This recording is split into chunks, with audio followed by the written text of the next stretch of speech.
సీరియల్లో సినిమాలో నటించాలనుకుంటున్నారా? అయితే వెంటనే మా యాక్టింగ్ స్కూల్లో జాయిన్ అవ్వండి.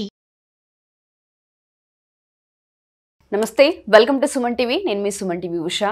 కోల్కతా ఇన్సిడెంట్కి సంబంధించి ప్రస్తుతానికి మనం చూసుకుంటే సుప్రీంకోర్టులో కొన్ని ట్రయల్స్ అయితే జరుగుతున్నాయి. దానికి సంబంధించిన పూర్తి ఇన్ఫర్మేషన్ ఏంటి అండ్ దాంతోపాటు కేసుకి సంబంధించి ఏ విధంగా ముందుకు వెళ్తున్న విషయాలపై మాట్లాడడానికి రవీంద్రనాథ్ గారు అండ్ దాంతోపాటు శశికాంత్ గారు మనతో ఉన్నారు. ఒకసారి వాళ్ళని అడిగి తెలుసుకుందాం.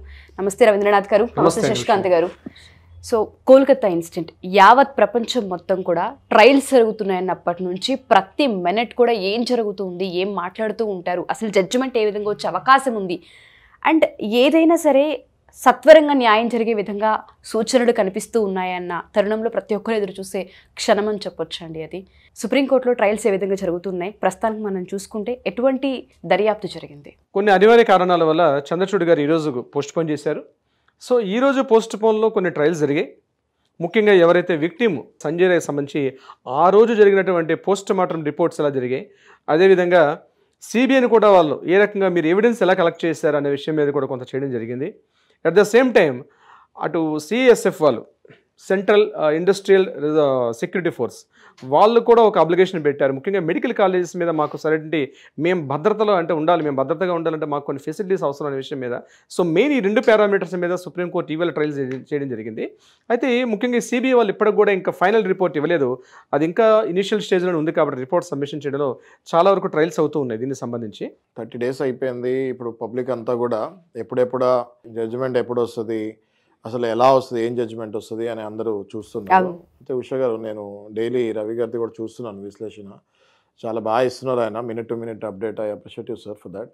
Thank you so much. At the same time ఇప్పుడు ఈ అప్డేట్స్తో పాటు మనం ఒకవేళ విశ్లేషించుకుంటే టాపిక్ గురించి బేసిక్గా చాలా మటుకు పబ్లిక్ ఇప్పుడు అసలు ఎప్పుడెప్పుడు judgement as soon as possible వస్తుందా అని ఎదురు చూస్తున్నారండి. దానికి నాకు తెలిసి మోస్ట్లీ ఇంకొక 2 weeks 3 weeksలో ఒక కంక్లూజన్ స్టేజ్కి వస్తుందేమో అని భావిస్తున్నాను నేను. At the same time last 10 days నుంచి చూసుకుంటే సేమ్ అలాగే ప్రొలాంగ్ అవుతుంది, డ్రాగ్ అవుతుంది, ప్రొసీడింగ్స్ వెళ్తున్నాయి. సిబిఐలో ఫ్లాస్ చూస్తున్నారు, అంటే తప్పుపడుతున్నారు. మళ్ళీ స్టేట్ గవర్నమెంట్ మనకు ఎలాగో తెలుసు, మమతా బెనర్జీ ప్రొటెస్ట్ చేశారు, మమతా బెనర్జీ రిజైన్ చేయాలని ప్రొటెస్ట్ చేస్తున్నారు, డాక్టర్స్ ఒక పక్కన ప్రొటెస్ట్ చేస్తున్నారు. ఇంత లాంగెస్ట్ కేసు ఇప్పుడు మనం చూసుకుంటే వేరే పాత కేసెస్ కూడా నిర్భయ కానివ్వండి, లేకపోతే ఇక్కడ దిశ కానివ్వండి, ఇవి కానివ్వండి, ఇట్లా 30 days కంటిన్యూస్గా ట్రయల్స్లో వెళ్తూ అంటే జనాలందరూ వెయిట్ చేస్తూ, I can say very supreme court నుంచి can say that this is the first case అండి ఎంటైర్ ఇండియాలో. ఈ 30 days ఒక కేస్ని, అందులో ఇట్లాంటి కేస్ని ఫాలో అప్ చేస్తూ మొత్తం పబ్లిక్ మొత్తం కూడా ఉక్రోషంతో ఎదురు చూస్తున్న కేసెస్లో ఇది ఫస్ట్ కేసు అని మనం చెప్పుకుంటాం, అతిశక్తి లేదు. అయితే ఇప్పుడు మనం బాగా అబ్జర్వ్ చేస్తే, విశ్లేషించుకుంటే మళ్ళీ ఇప్పుడు ఎఫ్ఐఆర్ అయింది.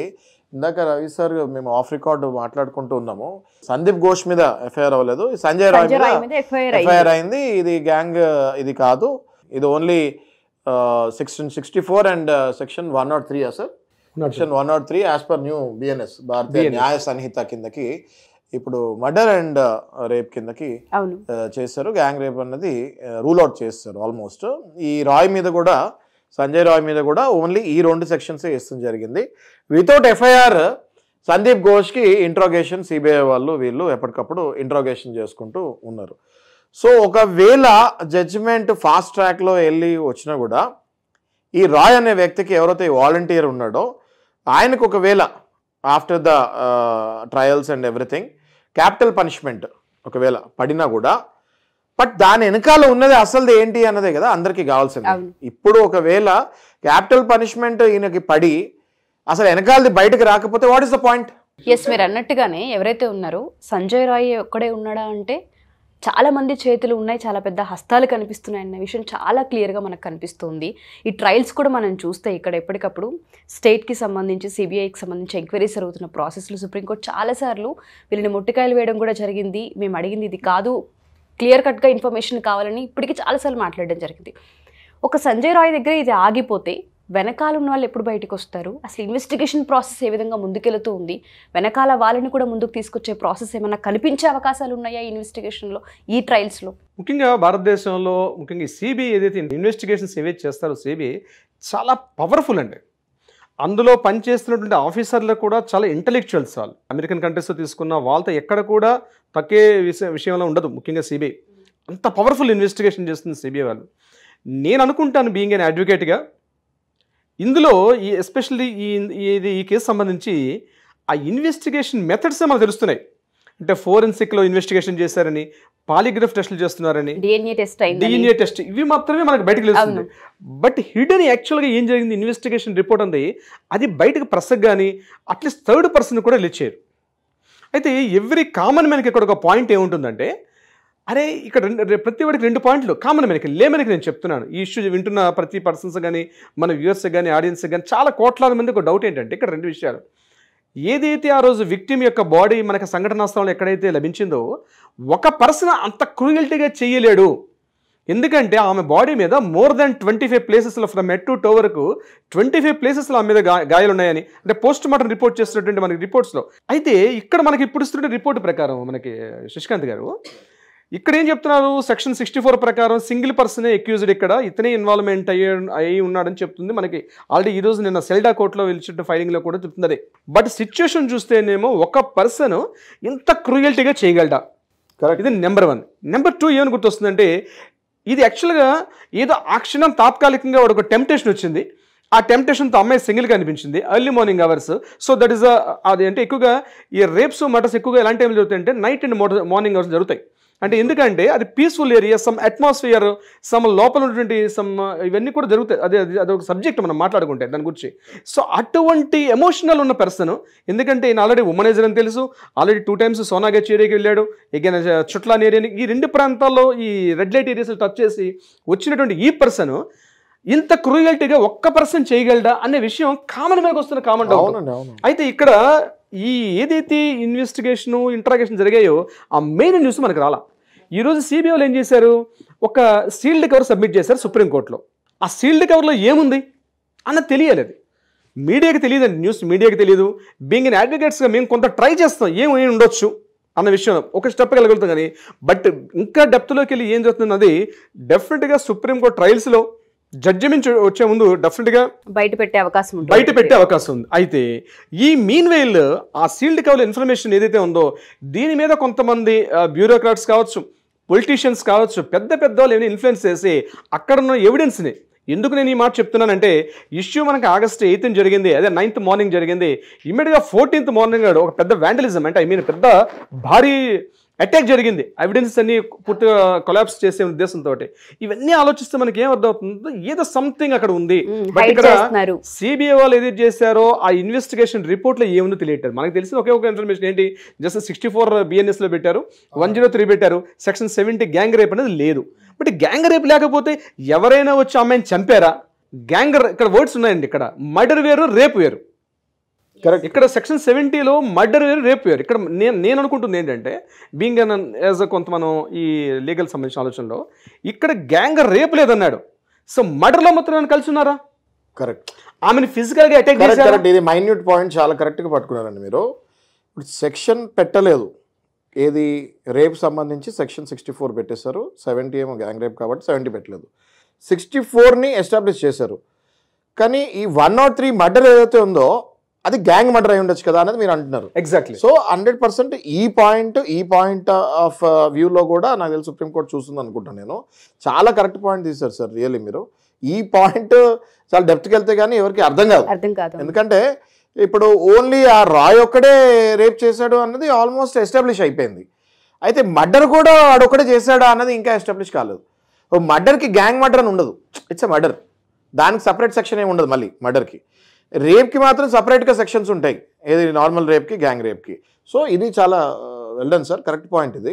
ఈ మర్డర్లో ఎవరైనా కలిసి ఉన్నారా అన్న పాయింట్ డెఫినెట్గా కామన్ మ్యాన్కి ఇప్పుడు ఇవాళ మీరు చెప్పిన తర్వాత ఆ డౌట్ వచ్చే ఛాన్స్ ఉన్నాయి. అట్ ద సేమ్ టైం నిన్న అనుకుంటా, I think yesterday West Bengal governor CV Anand Bose గారు అనుకుంటా సార్, ఆయన ఒక లెటర్ రాయడం జరిగింది వెస్ట్ బెంగాల్ చీఫ్ మినిస్టర్కి మమతా బెనర్జీకి. ఇమీడియట్గా క్యాబినెట్ మీటింగ్ పెట్టండి, మీరు ఏం చేస్తారో తెలియదు, అట్లీస్ట్ అక్కడ జరిగింది మీ ప్రకారం కంక్లూడ్ చేసి you have to given a explanation. అసలు మీ ప్రకారం అక్కడ స్టోరీ ఏం జరిగింది అన్నది I need a clear cut explanation అనేసి గవర్నర్ గారు నిన్న ఆనంద్ బోస్ గారు లెటర్ రాయడం జరిగింది ఎవరికి, మమతా బెనర్జీ గారికి, క్యాబినెట్ మీటింగ్ పెట్టమని. అయితే ఇప్పుడు మనం ఇవన్నీ చూసుకుంటూ ఉంటే అండి, గ్యాదర్ చేసుకుంటూ ఉంటే ఈ విషయము ఇప్పుడు దాకా ఎవరికి తెలియకుండా ఉందా అంటే అది రాంగ్. అది ఎవరికో ఒకళ్ళకి నిజం తెలిసే ఉంటుంది. ఎవరికో ఒకళ్ళకి నిజం తెలిస్తే అది స్ప్రెడ్ అయ్యి చాలా మందికి తెలుసుంటుంది. ఈ పాటికి వెస్ట్ బెంగాల్లో చాలా మందికి అసలు నిజం ఏంటి అనేది అందరికీ తెలుసు. కాకపోతే చట్టంలో ఏంటి అంటే ఏదైనా కూడా ప్రూవ్ చేయాలి. మీరు చూడండి ఉషా గారు, చిన్న టెక్నికల్ థింగ్ వల్ల కేసు కంక్లూజన్కి రావట్లేదు. ఇప్పుడు మనం పాతకాలం చూసుకుంటే గట్టు పంచాయతీలు అంటారు. ఆ పంచాయతీ మీద కూర్చొని, ఆ గట్టు మీద కూర్చొని నలుగురిని పిలుస్తారు, ఎవిడెన్స్ కిందకి ప్రూఫ్లు ఎస్టాబ్లిష్ చేస్తారు, అయిపోద్ది. ఎప్పుడైతే మనది కోర్ట్ సిస్టంలోకి వచ్చామో everything has to go very technically. అంటే ఆ పర్టికులర్ డిపార్ట్మెంట్, ఫారెన్సిక్ డిపార్ట్మెంట్ ఈ రిపోర్ట్స్ చేయాలి, సిబిఐ వేరే రిపోర్ట్స్ చేయాలి, నార్మల్ పోలీసు వాళ్ళు వేరే రిపోర్ట్స్ చేయాలి, అన్నిటినీ కలపాలి, అన్ని ఇంట్రాగేషన్స్ కలవాలి, అది ముందుకు రావాలి. ఇది నిజం అని తెలిసినా దాన్ని ఎస్టాబ్లిష్ చేసే వరకు ఇది నిజం అని బయటకు చెప్పకూడదు. సో ఇది హోప్ఫుల్లీ నాకు తెలిసి ఎంత త్వరగా అయితే త్వరగా 2 or 3 weeks. ఏంటి సార్ రవి గారు? సందీప్ ఘోష్ మీద ఈ ఒక్క విషయం మీద ఇప్పటిదాకా ఎఫ్ఐఆర్ నమోదు కాలేదు. ఎగ్జాక్ట్ ఈ పాయింట్ ఇక్కడ ఏంటంటే, ఎఫ్ఐఆర్ ఏదైతే ఉందో ఇప్పటిదాకా ఈ విక్టిమ్ మీద, అభయ మీద ఏదైతే జరిగిందో ఈ యొక్క ఇన్సిడెంట్ సంబంధించి ఇప్పటిదాకా ఎఫ్ఐఆర్ నమోదు కాలేదు. ఇది కాకుండా సిబిఐ వాళ్ళు మరొకటి చేయడం జరిగింది. అది కూడా అఖ్తర్ అలీ అని చెప్పి డిప్యూటీ సూపరింటెండెంట్ ఎవరైతే ఉన్నారో అతను ఇచ్చినటువంటి అబ్లిగేషన్ మీద దీని మీద ఇతన్ని పాత ఇష్యూ ఏంటి, ఇక్కడ ఈయన డ్యూరేషన్లో చేసినటువంటి ఫైనాన్షియల్ ఇర్రెగ్యులారిటీస్ ఏవైతే ఉన్నాయో దాని మీద ఒక ఎఫ్ఐఆర్ నమోదైంది. దానికి సంబంధించిన ఎవిడెన్సెస్ కూడా బయటకు వచ్చాయి. అతను రీసెంట్గా ఈరోజు కూడా మనం ఒక వీడియోలో మాట్లాడడం జరిగింది. అక్కడ ఉన్నటువంటి ఈశాన్ కేఫ్ అనే కేఫ్లో కూడా ఇతను ఏ రకంగా ఫైనాన్షియల్ ఇర్రెగ్యులారిటీస్ ఎట్లా అతను ఫేస్ చేసేది కూడా మనకు తెలిసింది. At the same time enforcement directorate కూడా ఈయన మీద మరొక అటాక్ ఇది చేశారు. ఇతను ఈ ఒక్క ప్రాపర్టీస్ ఇక్కడ కాకుండా ఈ ఫండ్ ఒక government employee, being a government employee, government నుంచి వస్తే తనకు వచ్చిన బెనిఫిట్స్తో కాకుండా ఇతను అదనంగా తన అసెట్స్ ప్రాపర్టీస్ ఇంక్రీజ్ చేసుకోవడం యాజ్ పర్ లా ప్రకారం తప్పు అనమాట. సో దానికి సంబంధించి ఈయన ఏం చేశాడు, ఇక్కడ క్యానింగ్ అనే ఏరియా దగ్గరలో ఆల్రెడీ ఒక బంగ్లా కూడా ఉంది. ఆ బంగ్లా మీద మనకి సంగీత సందీప్ ఘోష్ని ఆ బిల్డింగ్ మీద పేరుతో సహా తెలిసింది.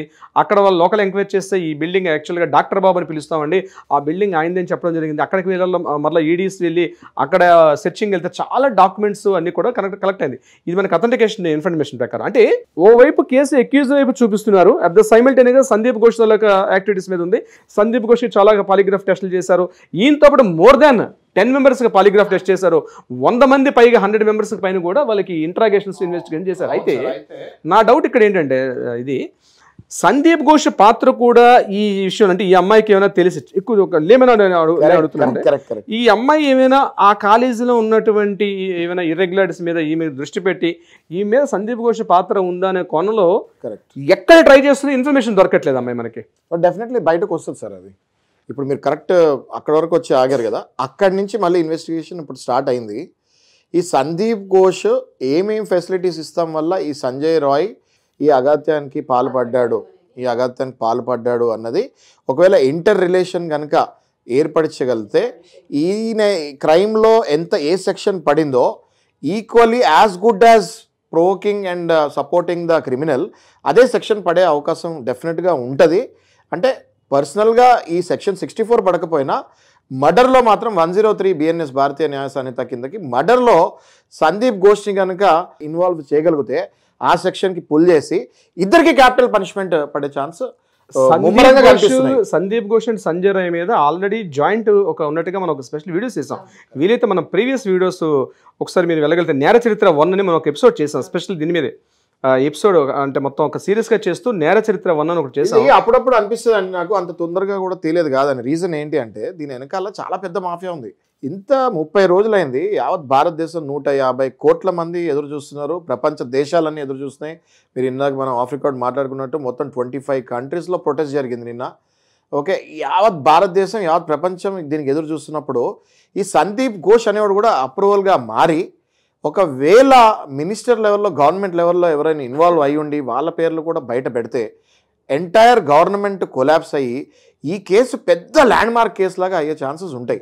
కాబట్టి ఇప్పుడు యాజ్ ఎ అడ్వకేట్ పక్కన పెట్టేస్తే మనం యాజ్ ఎ కామన్ మ్యాన్ నాకు కూడా చాలా కోపంగా ఉంది. ఎవరిది చేసింది 30 రోజులు అయింది, ఈ కేసుని కనిపెట్టలేకపోయారా, ఇంపాసిబుల్, కనిపెట్టే ఉంటారు అని నేను కూడా అనుకుంటాం జరుగుతుంది as a layman. But at the same time ఈ టోటల్ మాఫియాని బయటకు లాగాలి. ఒకవేళ వెనకాల నిజంగానే మినిస్టర్లు గవర్నమెంట్లో హయ్యెస్ట్ లెవెల్ ఉన్న వాళ్ళు కూడా ఉండుంటే సందీప్ ఘోష్ కనుక ఈ ట్రయల్లో అది కూడా బయట పెడతారేమో అని సిబిఐ ఎదురు చూస్తుందేమో. ఇందాక మీరు అన్నట్టు మెయిన్ ఇక్కడ శశికాంత్ గారు ఒక మాట అన్నారు, మన ఇండియన్ యాక్ట్ ప్రకారం ఇండియన్ జ్యుడిషియల్ సిస్టంలో ఏంటంటే ఎస్పెషల్లీ ఎవిడెన్సెస్ అన్ని చాలా పవర్ఫుల్గా ఉంటాయి మనకి. Correct sir. ఏదో వచ్చాం ఈరోజు జడ్జిమెంట్ ఇచ్చేసాం, పూర్వకాలం మర్యాద మన రచ్చబండ మీద కూర్చొని కథలు చెప్పినట్టు ఉండదు. ఎలా ఉంటుందంటే ఎవిడెన్స్ బలంగా ఉండాలి. దట్ ఇంకొక పాయింట్ మెయిన్ శశికాంత్ గారు, opposition government side Kapil Sibal, exactly CBI నుంచి ఆల్రెడీ ఒక 2 అడ్వకేట్స్ ఉన్నారు. ఈరోజు మెహతా గారు ఆల్రెడీ ఇందులో పార్టిసిపేట్ చేయడం జరిగింది. వీళ్ళందరూ ధీటుగా, ఇది అన్ఫార్చునేట్ ఏంటంటే ఎక్యూజ్డ్ కనిపిస్తున్నాడు ఎవరైతే సంజయ్ రాయ్ మీద కూడా కవితా సర్కార్ ఒక ఉమెన్ అయి ఉండే, ఆవిడ కూడా correct. Being an women total India wide ఎవరు కూడా అక్యూజ్డ్ తరపున మేము వాదించడానికి ఏ ఒక్క అడ్వకేట్ కూడా ముందుకు రాకపోతే కవితా సర్కార్ ఇనిషియేటివ్ తీసుకొని నేను వస్తానని చెప్పడం. Second point very important news ఏంటంటే ఆవిడ ఏం చెప్పారంటే, నేను I did against about the ఉరిశిక్ష తీసుకోవడానికి, నేను దానికి ఎగ్నిస్ట్. ఈ మనిషికి ఉరిశిక్ష తీయడం ఉంది మోడర్న్ సొసైటీలో. ఒక పర్సన్ మరో పర్సన్ చంపే హక్కు లేదు కాబట్టి ఏ పర్సన్ కానీ యావజ్జీవ కారాగార శిక్ష, లైఫ్ ఇంప్రిజన్మెంట్ మించినటువంటి శిక్షే లేదు. So I'm the dead against ఆవిడ ఆల్రెడీ స్టేట్మెంట్స్ ఇస్తున్నారు. ఎప్పుడైతే జ్యుడిషియల్ కస్టడీలోకి వచ్చాడో సంజయ్ రాయ్ ఇమీడియట్గా ప్లేట్ ఫిరాయించి అసలు నేను ఆ కేసులో లేను, నేను వెళ్ళేసరికి డెడ్ బాడీ అక్కడ ఉంది, జస్ట్ నా కాల్ తగిలి నేను పడిపోతా నా మెడలో ఉన్న బ్లూటూత్ అక్కడ పడిపోయింది, అదే మీకు ఎవిడెన్స్ దొరికింది. కానీ అక్కడ నేను వెళ్ళేసరికి డెడ్ బాడీ ఉందని వాడు చెప్పడం, కవితా సర్కార్ తోటి జ్యుడిషియల్ కస్టడీలోకి వచ్చిన తర్వాత అసలు ఇదంతా ఒక కాంట్రవర్షియల్ గేమింగ్ సార్. గేమే, అంతా ఒక గేమే. ఈ గేమ్ని బ్రేక్ చేస్తామే న్యాయవాదుల పని, అక్కడ ఉన్న న్యాయమూర్తుల పని. డెఫినెట్గా ఇది supreme court apex court of the కంట్రీలో ఉంది కాబట్టి 100% ఇందులో నుంచి తప్పించుకునే ఛాన్సెస్ ఎవరికి లేవనుకోండి. అట్ ద సేమ్ టైం కొంచెం పొలిటికల్ ఫ్లేవర్ కూడా కనపడుతుంది మనకి, because of west Bengal government మొత్తం షేక్ అయిపోతుంది కాబట్టి ఈ పొలిటికల్ ఫ్లేవర్ లేకుండా నిజాలు తొందరగా బయటకు రావాలని మనం ఆశిస్తామండి. కొత్త చట్టాలు, కొత్త యాక్ట్స్, కొత్త సిస్టమ్స్ ఎస్పెషల్లీ మెడికోస్ సంబంధించి ఉన్నటువంటి కాకుండా సుప్రీంకోర్టు ఆల్రెడీ ఒక టాస్క్ ఫోర్స్ ఇవ్వడం జరిగింది. సో కొత్త గైడ్లైన్స్, కొత్త ఇనిషియేటివ్ తీసుకొని ఒక మోడర్న్ సొసైటీ నిర్మించుకునే విధంగా అయితే ఈ సంఘటన, ఈ దుర్ఘటన సంపాదించి మీరు అన్నట్టుగానే కొత్త చట్టాలని, దాంతోపాటు కొత్త యాక్ట్స్ ఏవైతున్నాయి వాటిని పరిచయం చేయాలని, ఈ ఇన్సిడెంట్తో భయాన్ని పుట్టించాలని, యాక్ట్స్ అలా ఉండాలని అంతే కోరుకుంటున్నాను. కదా ఉషా గారు, ఇందాక రవి గారు నేను మాట్లాడుకుంటూ కొత్త చట్టాలు, కొత్త అంటే ఇప్పుడు మెడికోది ఆల్రెడీ యంగ్ డాక్టర్ది ఇన్సిడెంట్ అయింది కాబట్టి నేను మాట్లాడుకుంటూ కూడా అసలు హాస్పిటల్స్లో, మెడికల్ కాలేజెస్లో మెడికోస్కి ఎట్లాంటి ఇబ్బందులు వాళ్ళు పడుతున్నారు అన్నది దానిపైన కూడా మేము చిన్న విశ్లేషణ చేయబోతున్నాము. కొంచెం గ్రౌండ్ వర్క్ చేసుకొని దాని తరంతరం మనం we will definitely discuss about that point. So present అయితే అభయాకి సంబంధించి జస్టిస్ జరిగే విధంగానే ఏదైతే సుప్రీంకోర్టు సుమోటోగా తీసుకుందో దాన్ని ఇంకొంచెం సత్వరంగా న్యాయం జరిగేలా చూడాలని, త్వరితగతిన రావాలని కోరుకున్నాం. Thank you sir, thank you so much. Thank you so much.